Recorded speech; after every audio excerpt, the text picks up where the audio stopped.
Good morning student. Today we will start our next topic that is sexual reproduction. इसमें हम लोग बात करेंगे प्लांट्स और एनिमल दोनों की ही, ह्यूमंस की भी और प्लांट्स की भी। ठीक है, तो सबसे पहले हमें ये पता होना चाहिए बेटा व्हाट इज सेक्सुअल रिप्रोडक्शन। तो सेक्सुअल रिप्रोडक्शन क्या प्रोसेस है बेटा?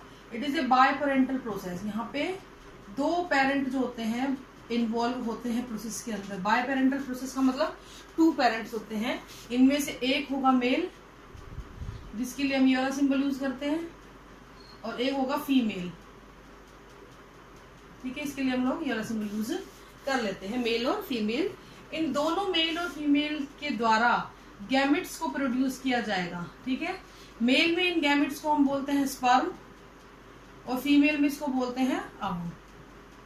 ठीक है, स्पर्म और अवम जो है they get fuse to form the zygote, और यही जायगोट आगे जाके क्या बनाएगा, एक न्यू इंडिविजुअल को फॉर्म करेगा। ठीक है बेटा, तो एक मोटी मोटी बात है। ठीक है, अब इसके अगर हम फीचर्स की बात करें, सेक्सुअल रिप्रोडक्शन के फीचर्स की अगर मैं बात करती हूँ तो सबसे पहली चीज बाय पेरेंटल प्रोसेस है, मेल और फीमेल दोनों मिलेंगे। ठीक है, सेकंड चीज गैमेट्स बनते हैं। थर्ड फर्टिलाइजेशन होता है।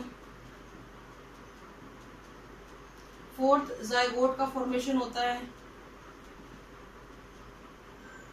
फिफ्थ मियोसिस होगा, यहाँ मियोसिस एंड माइटोसिस बोथ आता है, दोनों ही डिवीजन यहाँ पे होते हैं। ठीक है, तो ये कुछ बेसिक चीजें हैं किसी भी सेक्सुअल रिप्रोडक्शन, रिप्रोडक्टिव ऑर्गेनिज्म के सेक्सुअल रिप्रोडक्शन की। यहाँ पे एक टर्म आपने पढ़ी, देखो बाय पेरेंट के मतलब दो पेरेंट, मेल और फीमेल। ठीक है, गैमेट फॉर्म हो गए, तो कौन कौन से गैमेट हो गए बेटा? स्पर्म, अवम। अगर हम वैसे बात करें प्लांट्स की तो वहां पे पोलन ग्रेन और एग। ठीक है, इस तरीके से होता है। अब बात हम करते हैं फर्टिलाइजेशन की। ये क्या होता है बेटा?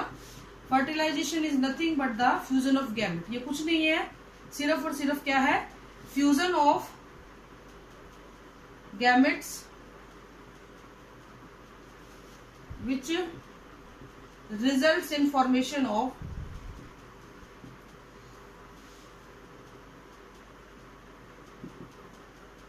जायगोट। ठीक है, तो ये क्या है? एक प्रोसेस है जिसके अंदर फ्यूजन होता है गैमेट्स का, जिसकी वजह से क्या बनता है बेटा? जायगोट का फॉर्मेशन होता है।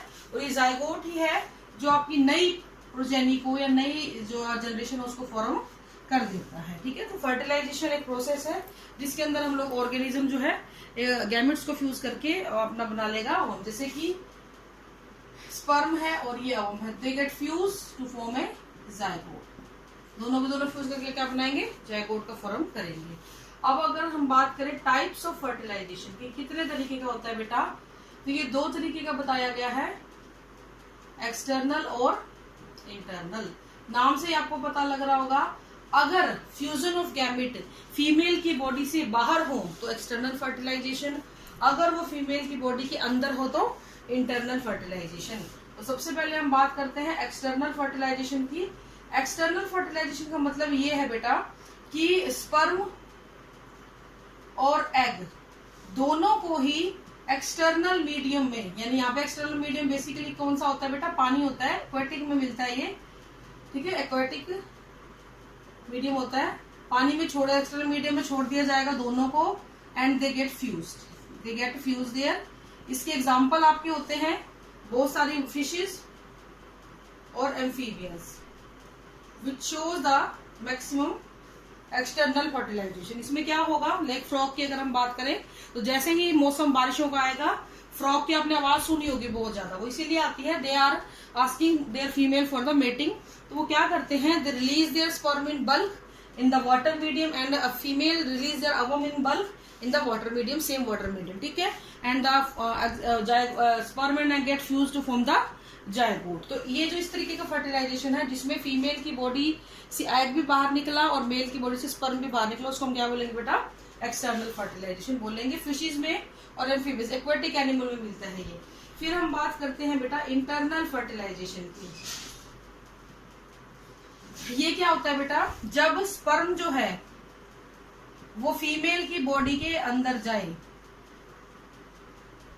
Inside the female body. ठीक है, तो ऐसे इनसाइड द फर्टिलाइजेशन, यानी कि fertilisation takes place inside the women body, takes place inside the women's body. ठीक है, तो इस तरीके से ये अंदर होगा। ह्यूमन की अगर हम बात करें तो फलोपियन ट्यूब में होता है, आप पढ़ के आए हो 10th क्लासेस में, 10th में भी आप, सॉरी 10th में ये आप लोग तो पढ़ेंगे, इसका फलोपियन ट्यूब में होता है ये।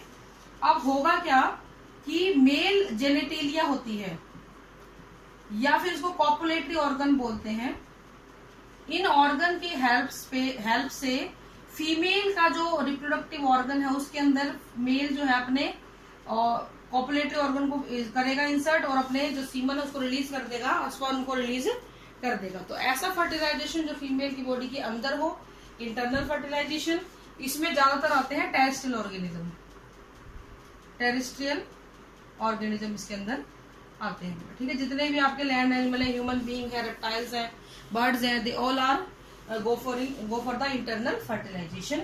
ये ज्यादा सेफ है। देखो एक्सटर्नल के मुकाबले अगर इंटरनल का हम कंपेरिजन करते हैं तो एक्सटर्नल फर्टिलाइजेशन में प्रिडेशन का बहुत खतरा रहता है। बारिश आ गई तेज तो अंडे जो है वो खराब हो जाएंगे, तो इस तरीके से नुकसान के चांस ज्यादा होते हैं। Internal fertilisation is comparatively safe procedure, इसलिए इंटरनल फर्टिलाइजेशन को ज्यादा अच्छा माना गया है। ठीक है, तो ये आपका हो गया टाइप ऑफ फर्टिलाइजेशन। फिर यहाँ पे बेटा कुछ टर्म्स आती हैं, आपको पता होगी, पढ़ा भी होगा आपने कभी ना कभी इनके बारे में। यूनिसेक्सुअल और बाइसेक्सुअल, अगर ऑर्गेनिज्म के पास एक ही सेक्स है, मेल और फीमेल अलग हैं, मेल एंड फीमेल सेपरेट, अलग अलग हैं, तो उसको हम बोलते हैं बेटा यूनिसेक्सुअल ऑर्गेनिज्म। लाइक पपाया है, कुकरबिटा और ह्यूमंस। इसके अलावा और भी बहुत से हैं जिनको भी आप मेल और फीमेल बोलते हो ना, वो सभी यूनिसेक्सुअल कहला रहे हैं। अगर both sexes are present in one individual, male और फीमेल एक ही में मिले, प्रेजेंट इन वन इंडिविजुअल, ठीक है, उसको हम बोलेंगे बाइसेक्सुअल। तो जितने भी लोअर ऑर्गेनिज्म है, लाइक अर्थवर्म हुआ, टेपवर्म हुआ, ये सारे के सारे क्या कहलाते हैं बेटा? बाइसेक्सुअल कहलाते हैं। ठीक है, अब हम बात करते हैं कि यहाँ पे मैंने एक चीज लिखी थी कि मियोसिस और माइटोसिस दोनों होते हैं, इसकी क्या जरूरत पड़ गई? देखो माइटोसिस तो पहले भी हो रहा था, तो क्वेश्चन इज इसकी जरूरत क्या पड़ गई? इसकी जरूरत यूं पड़ गई बेटा कि हमें आपको बताया हुआ है कि कोई भी ऑर्गेनिज्म जो होता है वो डिप्लॉयड होता है। ठीक है, ऐसे ही फीमेल भी क्या होगी? डिप्लॉयड होगी। हम इनको मेल मान लें, इसको फीमेल मान लें। ठीक है बेटा, एक कंडीशन इमेजिन करो, यहाँ पे मियोसिस नहीं हुआ। मियोसिस का काम क्या होता है बेटा? It reduce the number to half. जितने भी नंबर ऑफ क्रोमोसोम होते हैं, number of chromosome to half.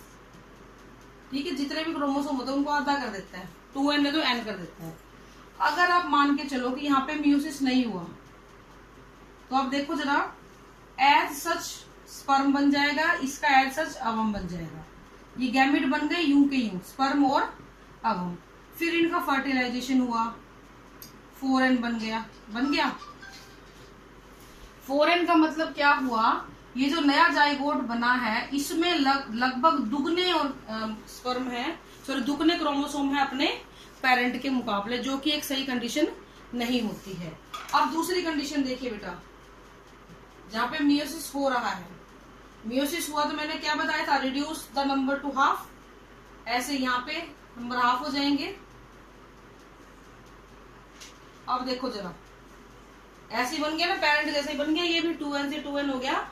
तो ऐसी कंडीशन में अगर मियोसिस ना हो तो number of chromosome her generation में डबल होते चले जाएंगे, जो कि अच्छा नहीं है, अच्छा नहीं माना जाता है, एग्जिस्ट भी नहीं करेगा। ये वाली कंडीशन जो है ये आपको सही रहती है, हर बार होता है। इसीलिए जब भी गैमेट बनते हैं, गैमेट के बनने से पहले मियोसिस होता है, ताकि नंबर ऑफ क्रोमोसोम आधे किए जा सके। तो गैमेट्स के अंदर नंबर ऑफ क्रोमोसोम ओरिजिनल के जस्ट हाफ होते हैं।